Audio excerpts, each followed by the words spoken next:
Boa tarde. Vou começar aqui a leitura. Vamos dar continuidade ao texto do Zizek. Estamos no capítulo 3 do que foi a fantasia.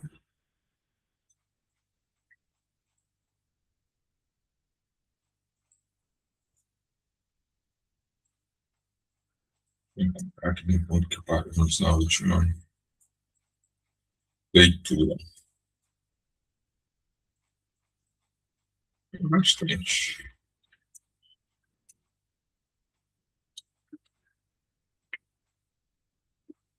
Acho que foi ali que eu parei. Vou ter certinho. Deve ter sido aqui. Vou retomar aqui desse parágrafo.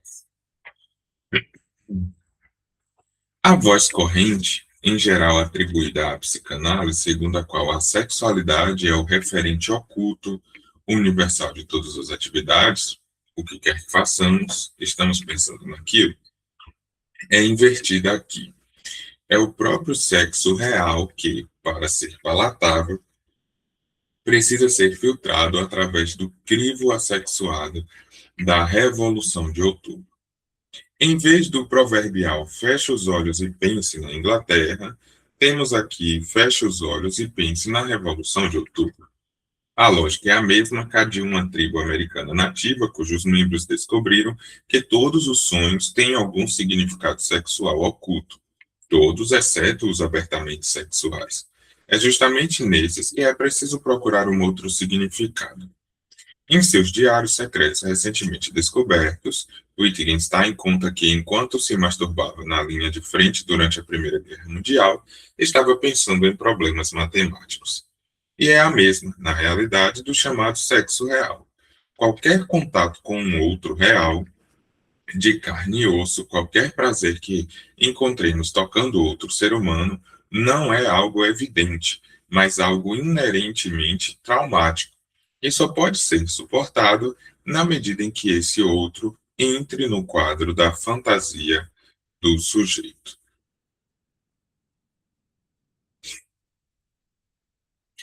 O que é, então, a fantasia em seu sentido fundamental? O paradoxo ontológico, o escândalo mesmo, da fantasia reside no fato de que ela subverte a posição típica de subjetivo e objetivo. É claro, a fantasia é, por definição, não objetiva, algo que existe independentemente das percepções do sujeito. No entanto, ela é também não subjetiva, algo que pertence às intuições conscientemente experimentadas do sujeito, o produto de sua imaginação. A fantasia pertence, antes, à bizarra categoria do objetivamente subjetivo.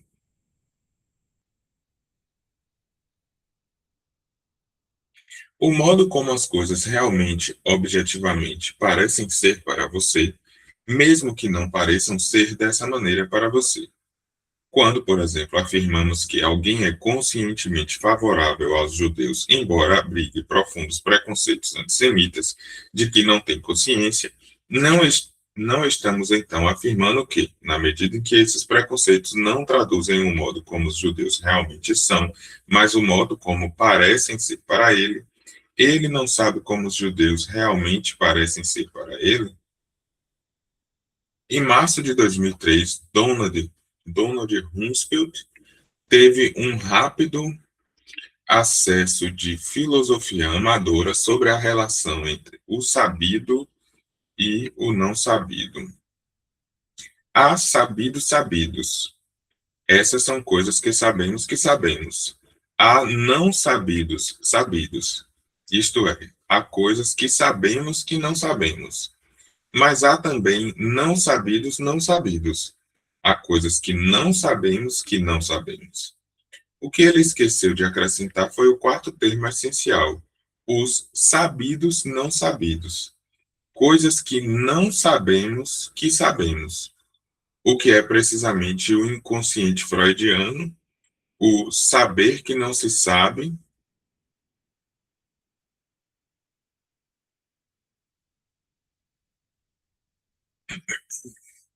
como Lacan costumava dizer, cujo cerne é a fantasia.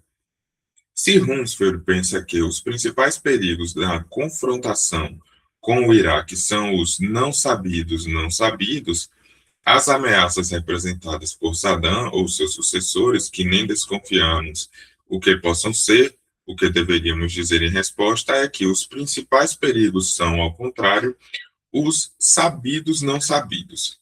As crenças e suposições negadas que sequer sabemos que abrigamos, mas que, apesar disso, determinam nossos atos e sentimentos.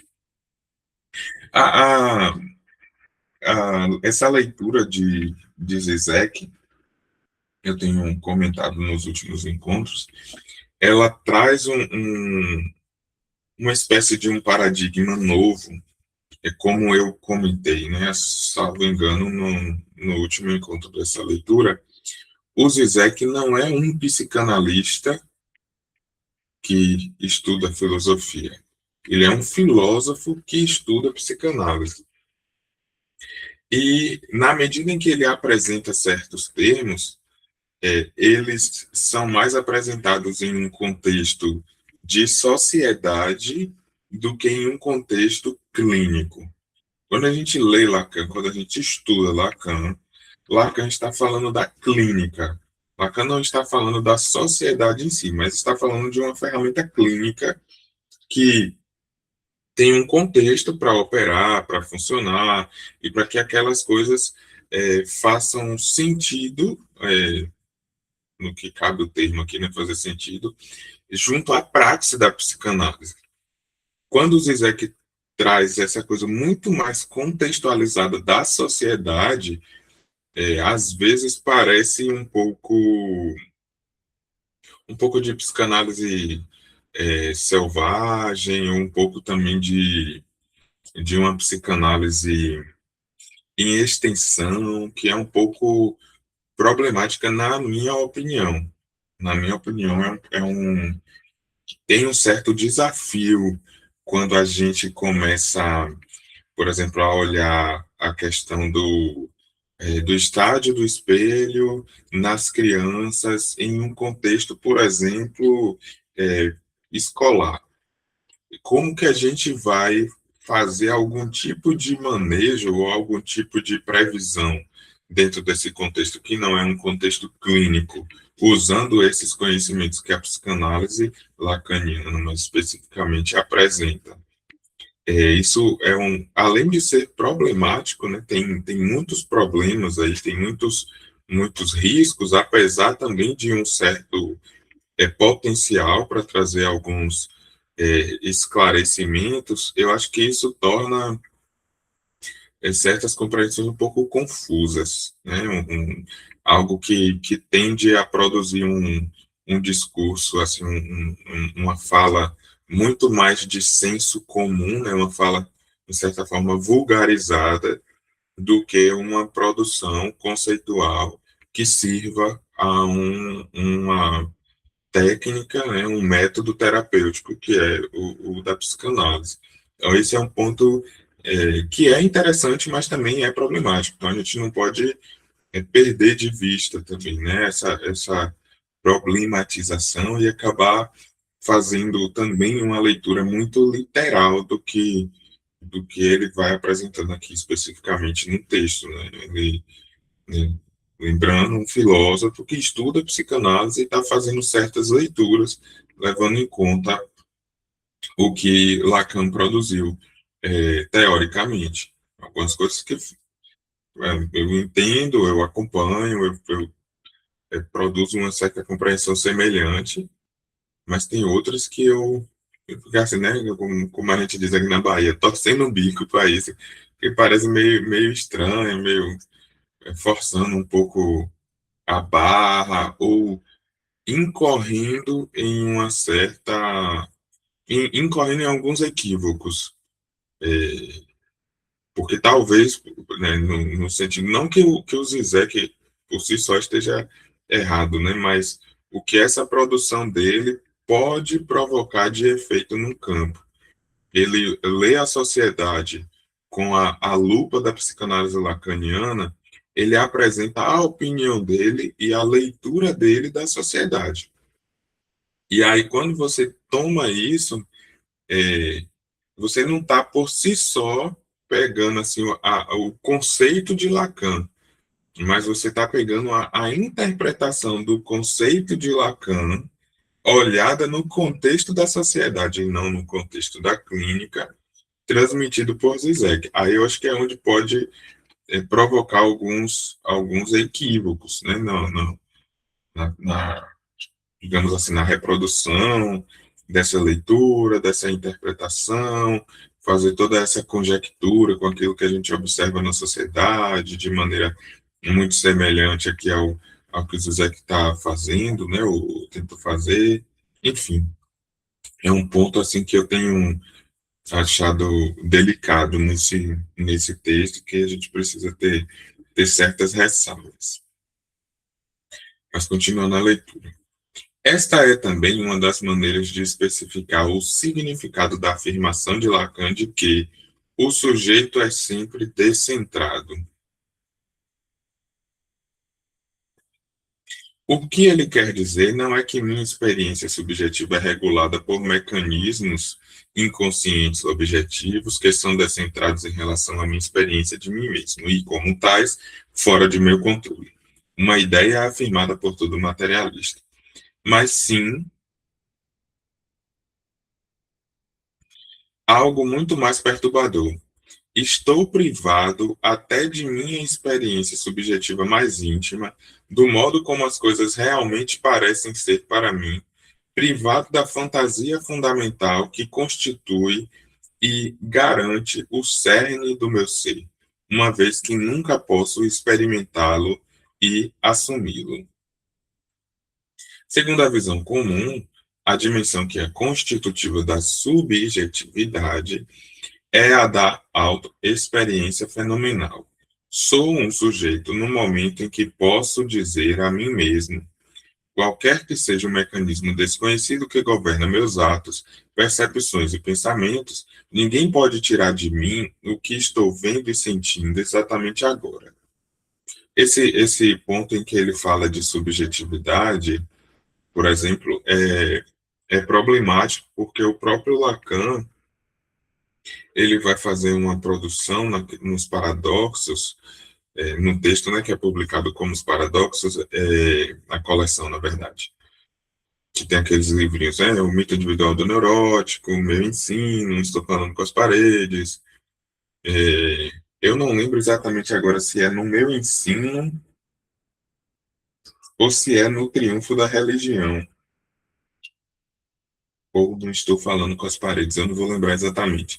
Mas em algum desses textos tem uma apresentação que ele faz para uma instituição de filosofia, onde ele fala justamente da questão da subjetividade, da subjetividade enquanto um conceito que não existiria, né? Não seria um conceito equivocado. Não existe subjetividade. Aí ele faz uma certa articulação, né, do que funda a subjetividade e que justamente essa subjetividade que é,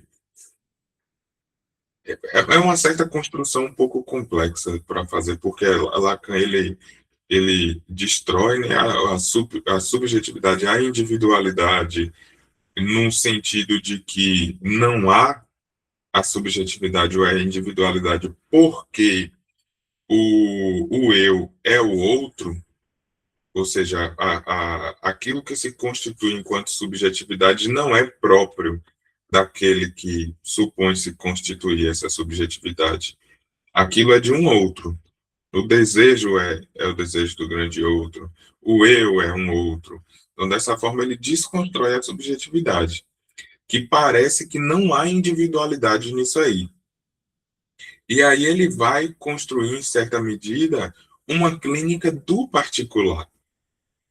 Aí a gente tem que fazer essa construção de que o individual, o subjetivo, não é o mesmo que o particular.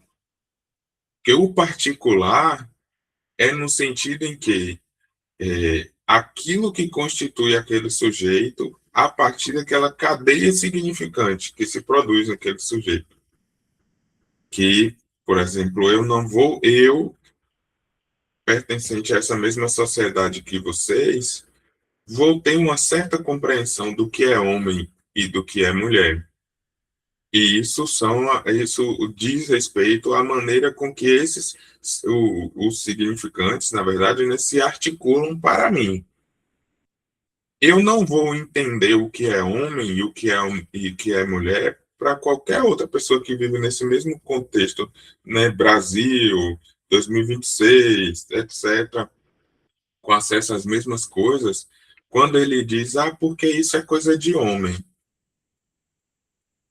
Eu sei o que seria coisa de homem para mim, o que eu poderia dizer assim, isso é coisa de homem.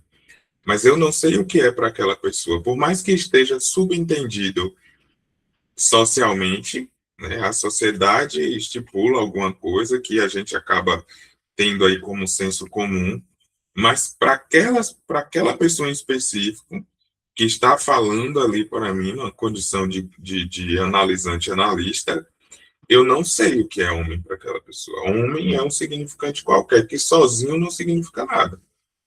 E aí eu preciso que ela me traga o que são os outros significantes que produzem efeitos de significação a esse homem.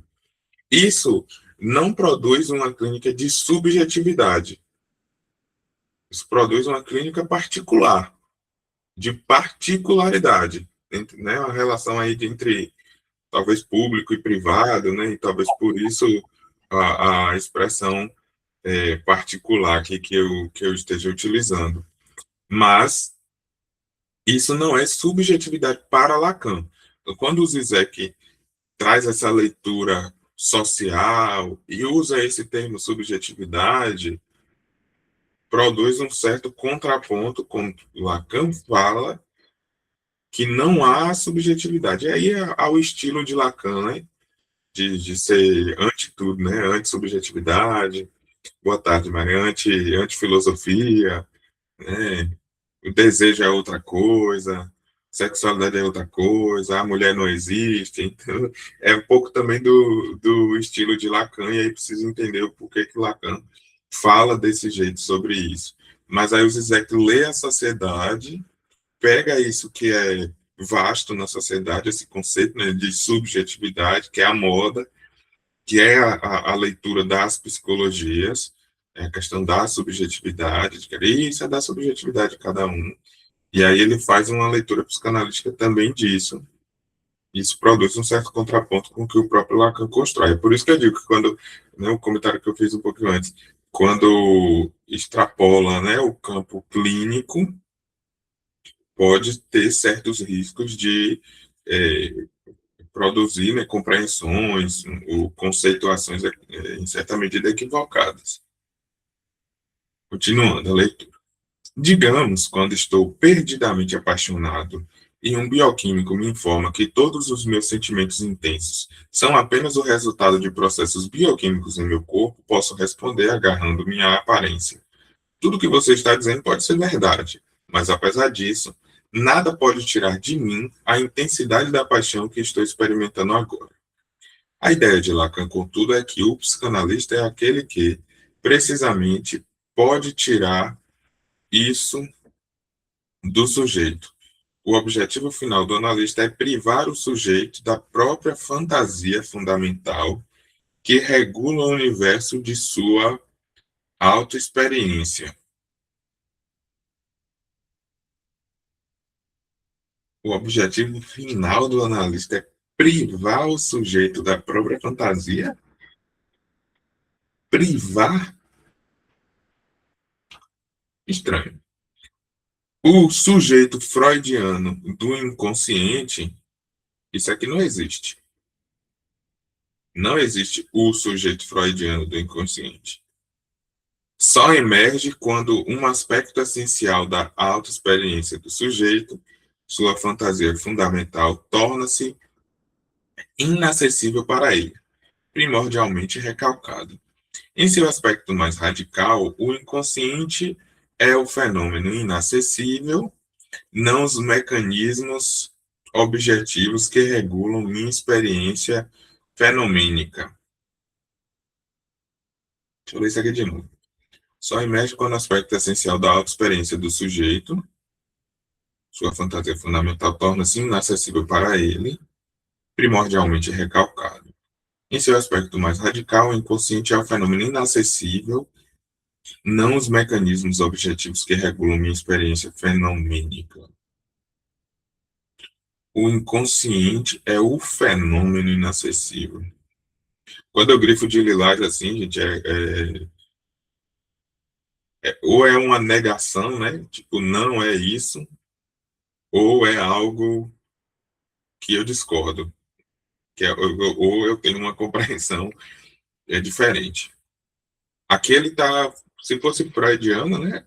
Apesar que ele está sinalizando aqui que é uma leitura de Freud, mas aí aqui ele vai produzir um freudo-lacanismo. Enfim, vai ser na minha compreensão, naquilo que eu alinho a minha produção teórica e a minha prática clínica, é um equívoco, o freudo-lacanismo. Continuando ainda. Assim, em contraste com o lugar comum de que estamos lidando com um sujeito no momento em que uma entidade exibe sinais de vida interior, de uma experiência fantasística que não pode ser reduzida a comportamento externo, deveríamos afirmar que o que caracteriza a subjetividade humana propriamente dita é, antes, o hiato que separa os dois, a saber, o fato de que a fantasia, em seu nível mais fundamental, torna-se inacessível ao sujeito. É essa inacessibilidade que torna o sujeito vazio, como disse Lacan. Deixa eu ver onde é que ele vai chegar com isso aqui. Obtemos, assim, uma relação que subverte totalmente a noção corrente do sujeito que experimenta a si mesmo diretamente através de seus estados interiores. Uma estranha relação entre o sujeito vazio, não fenomênico, e os fenômenos que permanecem inacessíveis ao sujeito. Em outras palavras, a psicanálise nos permite formular uma fenomenologia paradoxal sem um sujeito. Surgem fenômenos que não são fenômeno de um sujeito, aparecendo para um sujeito. Isso não significa que o sujeito não esteja envolvido aqui. Ele está mais precisamente no modo da exclusão, como dividido, como a agência que não é capaz de assumir o verdadeiro cerne de sua experiência interior.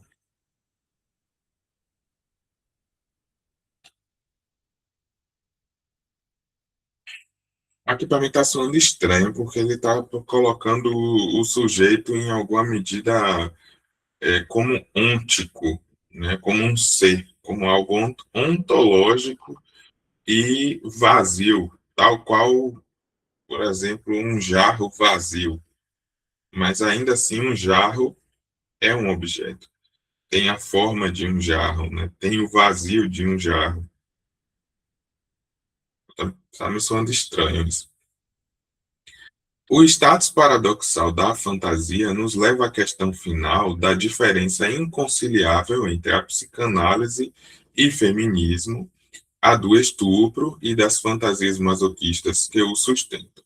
Para o feminismo típico, pelo menos, é um axioma que o estupro é uma violência imposta a partir de fora.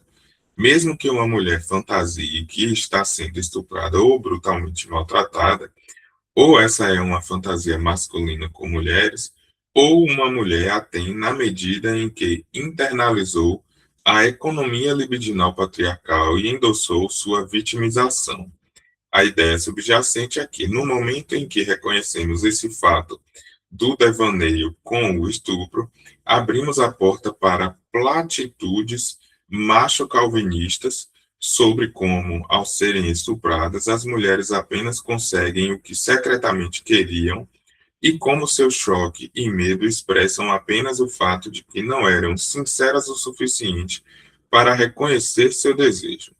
Assim, no momento em que alguém menciona que uma mulher pode fantasiar que está sendo estuprada, ouve-se a objeção de que isso é como dizer que os judeus fantasiam que estão sendo mortos em câmaras de gás nos campos de concentração, ou que os afro-americanos fantasiam que estão sendo linchados. Dessa perspectiva, a posição histérica dividida da mulher, queixando-se de que sofre abusos sexuais, e é explorada ao mesmo tempo em que deseja isso e provoca o homem a seduzi-la, é secundária, enquanto para Freud essa divisão é primária, constitutiva da subjetividade. Aí ele está insistindo nesse aspecto da subjetividade.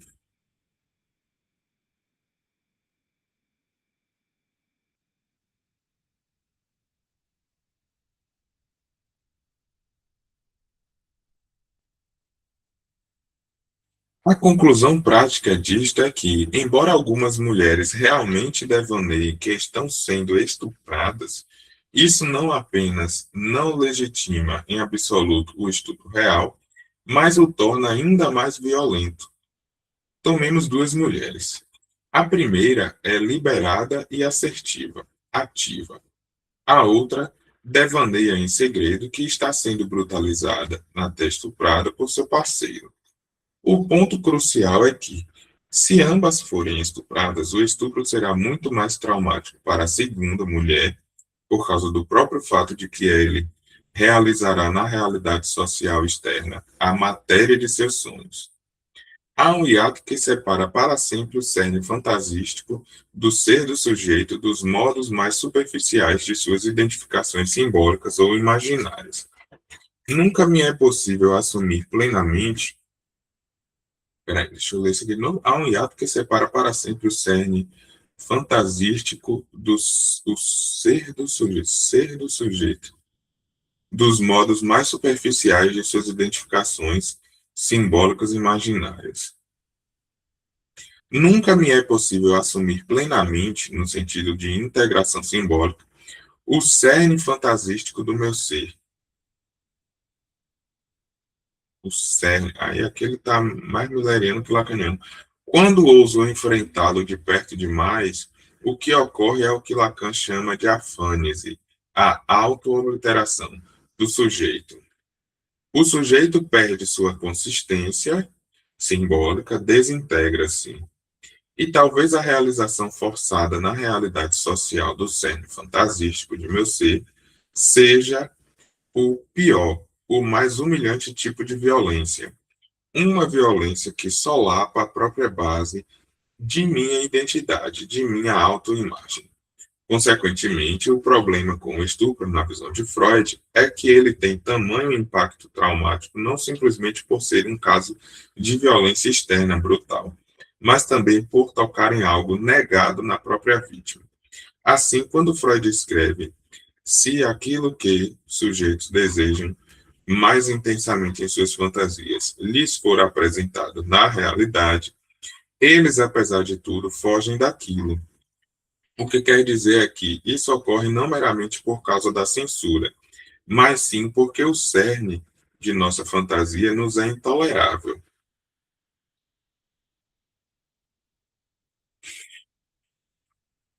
Rapaz, eu estou achando esse ponto muito problemático. Está conflitando, na minha compreensão, com alguns conceitos muito fundamentais de Lacan. Em alguma medida, ele tá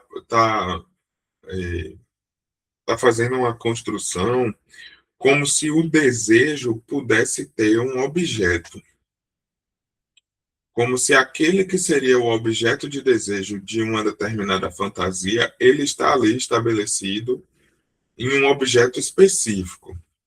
Isso confronta o próprio conceito de objeto A, na minha compreensão. O objeto A, como um objeto causa de desejo, ele não é um objeto identificável, do tipo que a gente pode dizer qual é o objeto A de alguém. Lacan constrói justamente esse conceito de objeto pequeno a, justamente por ele não ser identificável, por ele não ser acessível, no sentido de eu sei qual é. É, eu tendo a ter uma compreensão de que Lacan vai fazer essa construção, estabelecendo aí o aspecto da linguagem nesse contexto, em que determinadas espécies, com uma certa licença aqui para falar nesses termos, né? O, o processo do banho da linguagem, que é onde esse sujeito se constitui, determinados é, fenômenos, né, experienciados no próprio corpo, nas próprias sensações, naquilo em que é permissível, né, do contato desse novo bolo de carne com o mundo, com o universo, em alguma medida isso tende a ser falado. Primeiro, isso é falado pelo outro, né? E aí o outro que está ali diante dessa criança, ele tende a falar, a produzir signos para aquilo. Então a criança está chorando, é porque está com cólica, é porque está com fome, é porque quer mamar, é porque não dormiu, é porque a criança não falou nada, porque não sabe falar. A criança não sabe falar nada, ela não entrou ainda na comunicação. Então estão tentando dizer daquilo que não tem o que ser dito. A criança é banhada na linguagem nesse sentido em que ela começa a tentar descrever as coisas.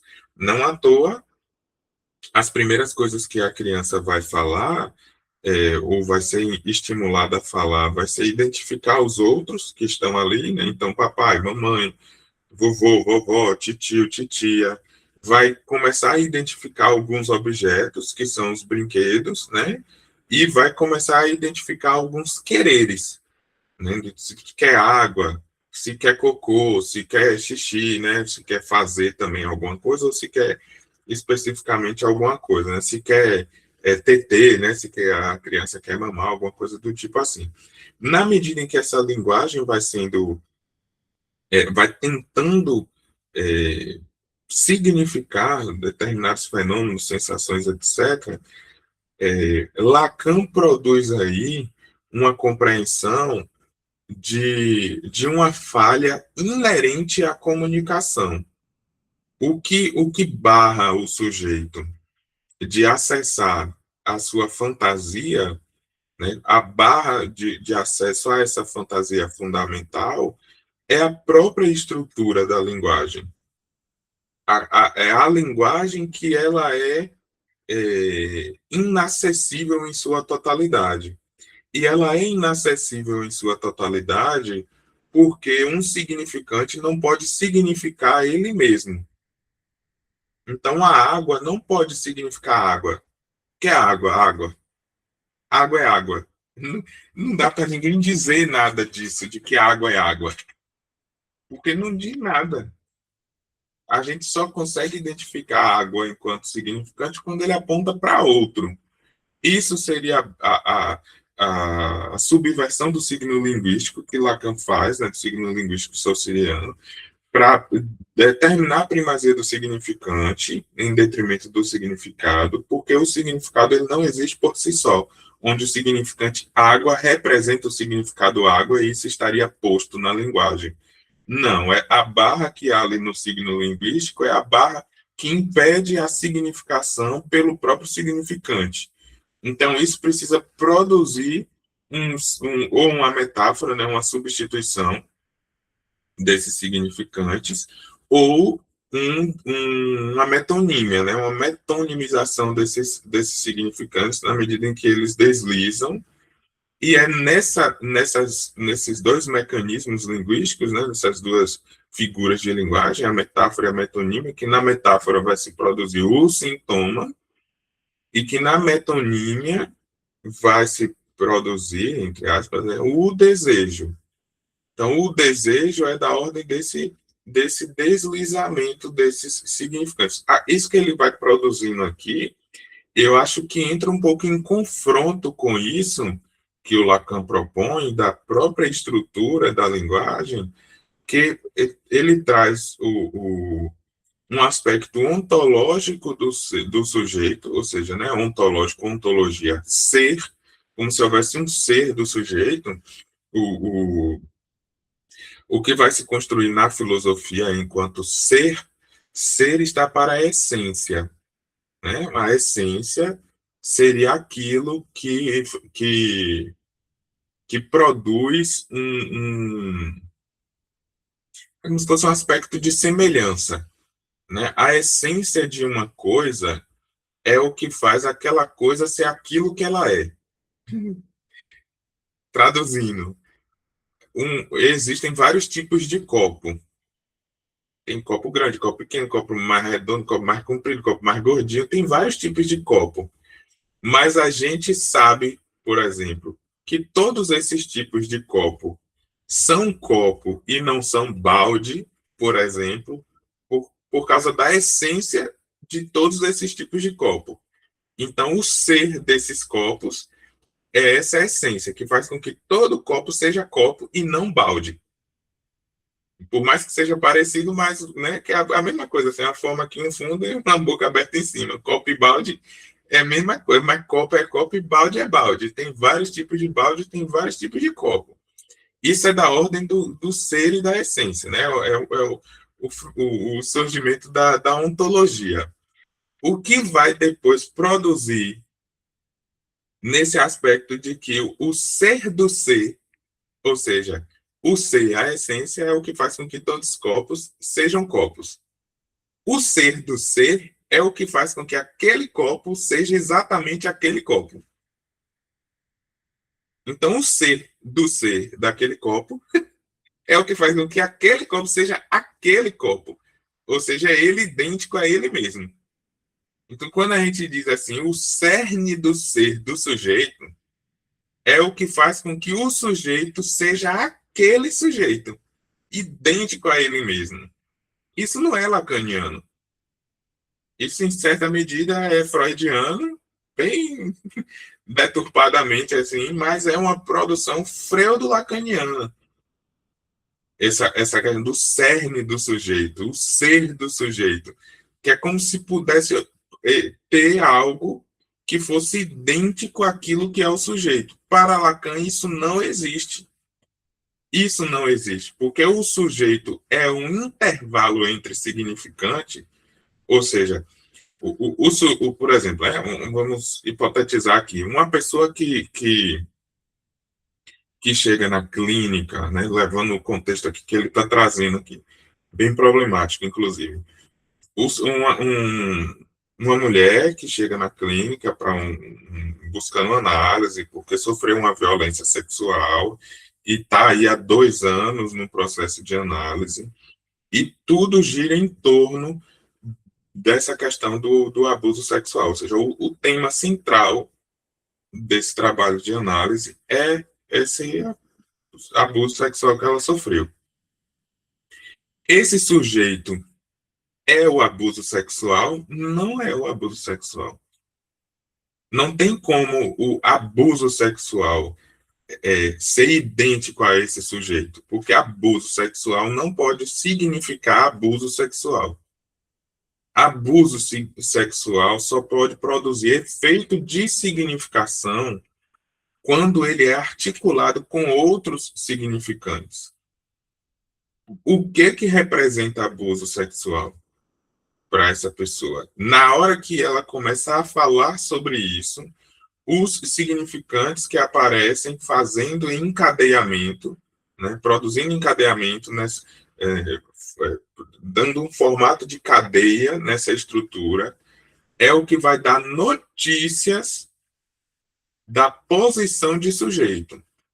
E o sujeito é um vazio, porque nenhum significante vai significar ele mesmo. Não tem como um significante significar isso. Isso é o que está estabelecido por Lacan. É o fundamental para compreender a teoria do significante de Lacan, que um significante não representa ele mesmo. Um significante é aquilo que representa um sujeito, ou seja, um intervalo, para outro significante. O que abuso sexual tem a ver com passou a mão nas minhas partes íntimas? Como foi isso? O que é que aconteceu? O que é que, quando, e aqui eu estou produzindo de uma maneira bem genérica, né, essa relação aqui. O sujeito vai aparecer nessa relação aqui com por que que isso aqui traumatizou, bem entre aspas, traumatizou. E aí vai estar na ordem do que ele tenta dizer aqui, do porquê que quando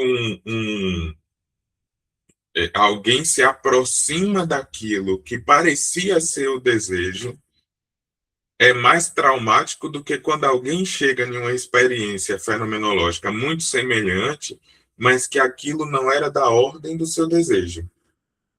Porque a posição do sujeito aqui fica muito mais evidente. Né? O texto, a subversão do sujeito e a dialética do desejo. Lacan vai trazer uma exemplificação de quando na fala de um sujeito em análise, onde aparece o sujeito é no né da frase.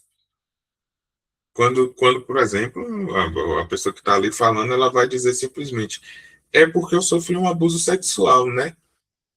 Porque quando a gente está naquela situação e tal, ele aproveitou para passar a mão nas minhas partes íntimas, então, na hora que enfim, sei lá, entrei no metrô, aí veio um cara todo estranho que era assim assado, aí ele passou a mão nas minhas partes íntimas, passou assim por trás de mim, sei lá, se esfregando o corpo dele em mim e tal, e aquilo eu sofri um abuso, eu não consigo mais entrar no ônibus ou no metrô, sei lá, alguma coisa dessa natureza. Aí quando esse sujeito fala o né, que ele está procurando essa afirmação, porque aí Lacan faz aquela construção de uma fala, de uma comunicação, daquilo que está sendo endereçado a um outro, e que esse outro é aquele onde o sujeito que resgata o sujeito, né, no processo de constituição. Então esse sujeito, quando o sujeito está no né, não é que esse né representa o sujeito, mas que o né dá notícias do que a posição que esse sujeito assume diante disso que ele está falando. Quando ele está falando isso para um outro, seja um pequeno outro, ou quando assume um estatuto de um grande outro, quando ele está falando isso, o que é que ele está querendo dizer com isso? Se é da ordem do desejo, claro, né? Que aí aqui é um ponto muito delicado de ser trabalhado com esse exemplo, inclusive, né, o próprio Zizek trouxe algo dessa natureza, por que assusta tanto o, o, o sujeito, né, bem entre aspas, o indivíduo ali, a pessoa, porque é tão assustador para a pessoa aquela experiência, se essa experiência for levada ao termo de que em algum momento ela queria aquilo. E aí, claro que ela queria aquilo, não necessariamente aquilo, da maneira que aconteceu, onde aconteceu, com quem aconteceu. Mas, em alguma medida, ela queria aquilo, ou uma experiência daquela natureza, mas que, vou usar o termo entre aspas também, ela reprime justamente esse desejo próprio. Bem entre aspas, esse desejo próprio, que fica bem ruim, né, de falar nesses termos. Mas aí é onde eu acho que o Zizek se afastou um pouquinho aqui daquilo que eu compreendo que o Lacan vai produzir. Né? Freud, talvez, ficou mais perto de Freud aqui, em uma relação um pouco freudo-lacaniana. Eu, particularmente, os contatos que eu tinha tido antes com o material do Zizek, eu não tinha considerado ele tão freudo-lacaniano. Mas agora, nesse capítulo aqui, eu entendi o porquê o Safatli, o Vladimir Safatli, tem tanta proximidade assim com o Zizek. Vladimir Safatli é um freio do Lacan, é assim, né? Não que ele assume. Lembrando que o freio do lacanismo é um termo pejorativo geralmente utilizado por quem se propõe a trabalhar uma psicanálise mais estritamente lacaniana, né? Sem a interferência do Jacques Alain Millet, ou da psicanálise de orientação lacaniana. Ninguém se apresenta enquanto, eu sou Freud lacaniano, não. Ninguém se apresenta dessa maneira. Então, quando eu digo assim, o Safatli é Freud lacaniano, é fazendo a leitura daquilo que Safatli propõe, dá para ver nitidamente que ele mistura Freud e Lacan. Ele lê Freud, ele lê Lacan, e mistura os dois para fazer uma interpretação e ignora a própria crítica que o Lacan faz a Freud, em certos aspectos, né, em certos conceitos. É aí que se produz o freio do lacanismo, tentando misturar os dois e fazer os dois existirem enquanto uma coisa só, quando são psicanálises fundamentadas em aspectos completamente diferentes. A psicanálise freudiana ela é ontológica, a lacaniana é vergontológica. O próprio Lacan fala isso, em alto e bom tom, né, no texto dele. E aí, claro que para ter uma certa compreensão é, mais profunda e mais, né, distinta sobre isso, hoje eu recomendaria o estudo do Alfredo Indelstein ou da Michelle Roman Faria, que, né, não, são autores que se propõem a esse trabalho, né, de distinção entre o que é de Freud e o que é de Lacan. A Colette Solé tem muitos colegas, inclusive, né, colegas da psicanálise que estão juntos no espaço da comunidade, da Lacato Comunidade de Psicanálise, que fazem estudos da Colette Solé. Eu, particularmente, nunca estudei a Colette Solé. Então, não sei exatamente qual a maneira que a Colette Solé trabalha Freud e Lacan, mas a Colette Solé é uma das ramificações da escola de Lacan. O Millet, né, foi para um lado, o Colette Solé foi meio para o outro, a Faladé foi meio para o outro, então é das ramificações que existem no movimento da psicanálise lacaniana pós-Lacan, né, pós-dissolução da escola, etc., mas a Colette Solé é uma autora que eu particularmente nunca li assim, um texto propriamente dela, tudo que eu tenho uma certa noção de coleta seleta dos outros falando, né? Eu tenho acesso, tenho estudado, tenho me debruçado em torno daquilo que produz o Alfredo e a Michelle Roma Faria. São dois autores que eu estudo paralelo ao estudo de Lacan, né?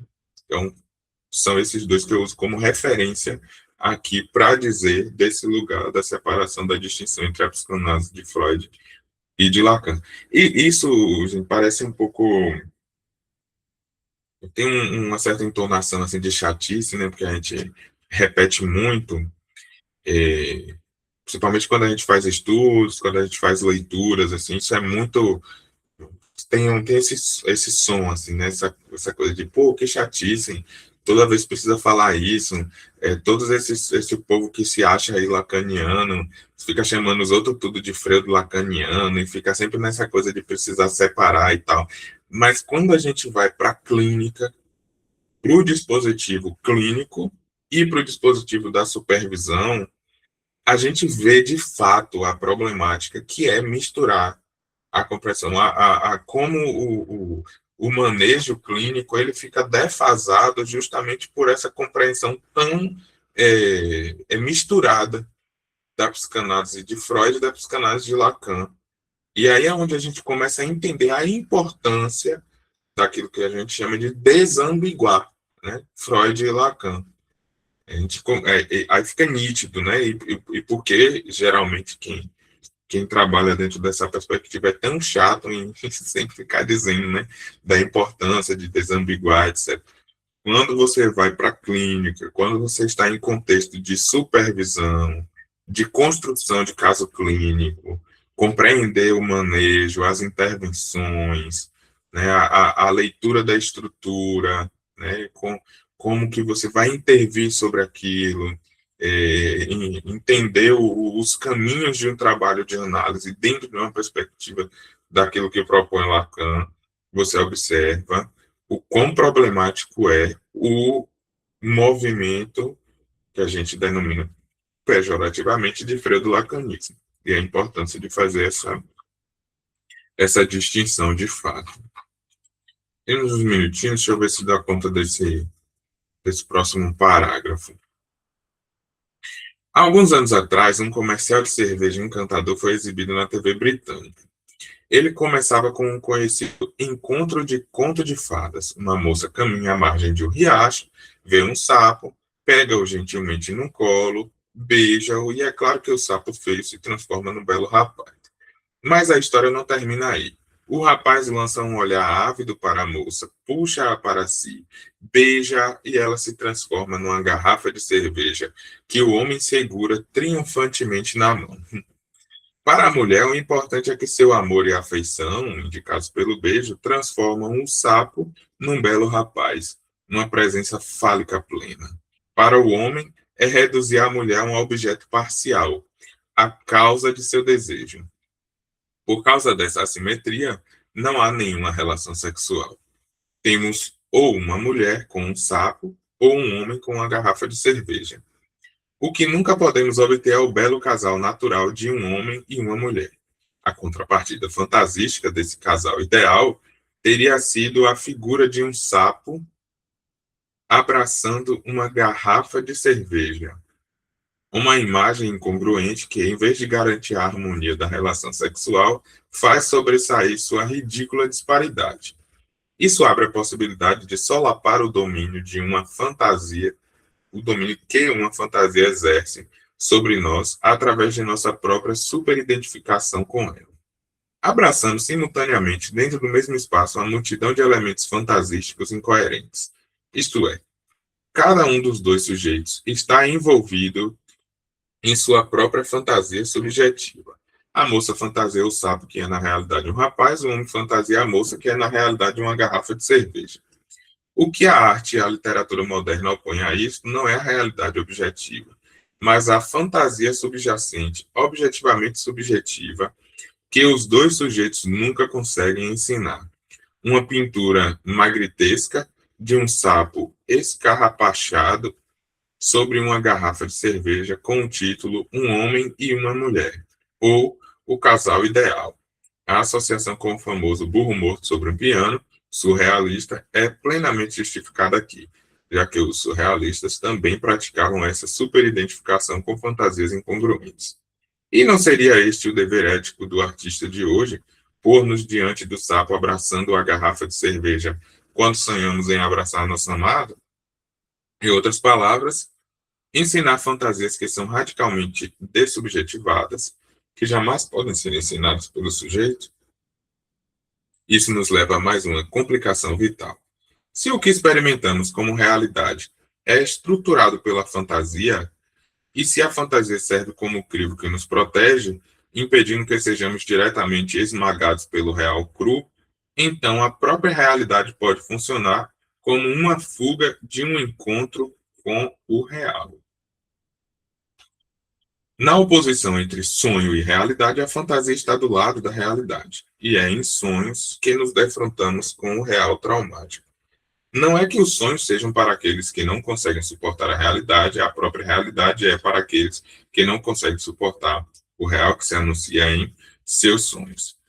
Esta é a lição que Lacan extrai do famoso sonho relatado por Freud em A Interpretação dos Sonhos, sonhado pelo pai que cai no sono quando vela sobre o caixão do filho.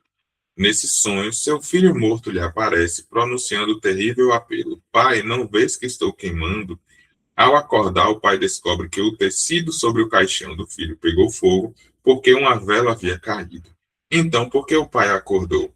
Teria sido porque o cheiro de fumaça estava muito forte, de modo que não foi mais possível prolongar seu sono, encerrando o evento num sonho improvisado? Lacan propõe uma leitura muito mais interessante.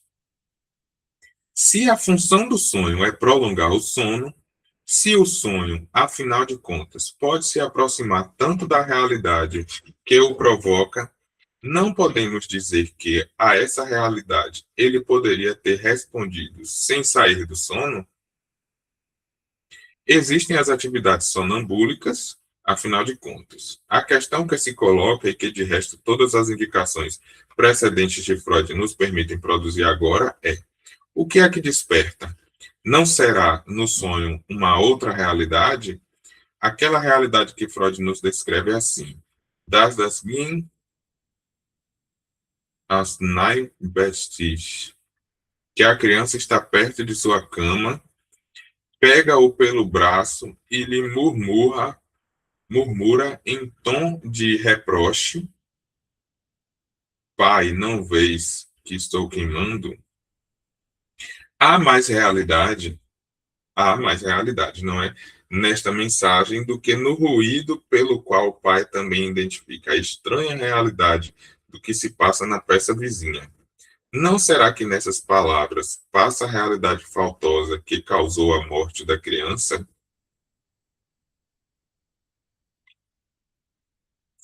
Assim, não foi a intrusão da realidade externa que despertou o infeliz pai, mas o caráter intoleravelmente traumático do que ele encontrou no sonho, na medida em que sonhar significa fantasiar para evitar o confronto com o real.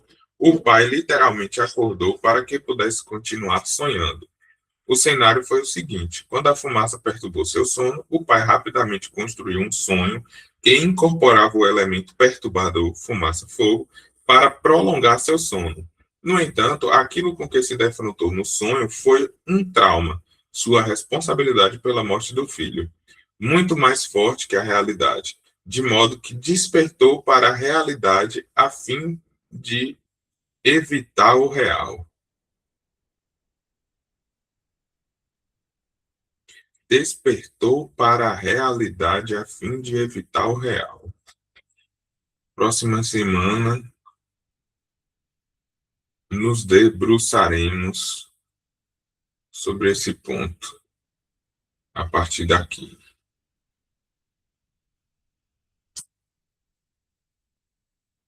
O que é o real e o que é a realidade? Estamos com essa pergunta. Na sessão. Até semana que vem.